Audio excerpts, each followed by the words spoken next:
Japan میں 2011 کے زلزلے اور سونامی کی پیشگوئی کرنے والی جاپانی بابا وانگا کی رواں برس کے لیے پیشگوئی۔ جاپان کی معروف پیشگوئی کرنے والی شخصیت ریف تاتسوکی، جنہیں جاپان کی بابا وانگا کے نام سے بھی جانا جاتا ہے، ریف تاتسوکی نے رواں برس جولائی میں جاپان میں ایک خوفناک میگا سونامی کی پیشگوئی کی ہے جو جاپان اور اس کے ہمسایہ ممالک کو متاثر کر سکتا ہے۔ جاپانی حکومت نے نئے میگا زلزلے کی وارننگ جاری کرتے ہوئے کہا ہے کہ نانکائی ٹراؤ کے علاقے میں 8 سے 9 شدت کے میگا زلزلے سے تقریباً 2,98,000 ہلاکتوں اور $1.8 ٹریلین کے معاشی نقصان کا خدشہ ہے۔ یاد رہے کہ تاتسوکی نے مارچ 2011 میں ایک خوفناک تباہی کی پیشگوئی کی تھی۔ اسی ماہ جاپان میں زلزلہ اور سونامی آیا تھا۔ اب انہوں نے جولائی 2025 میں ایک خوفناک میگا سونامی کی پیشگوئی کی ہے جو جاپان اور اس کے ہمسایہ ممالک کو متاثر کر سکتا ہے۔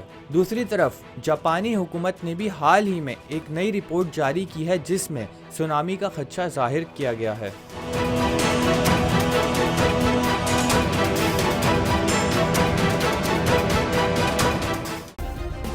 سبسکرائب کریں اور بیل دبائیں تاکہ کوئی خبر رہ نہ جائے۔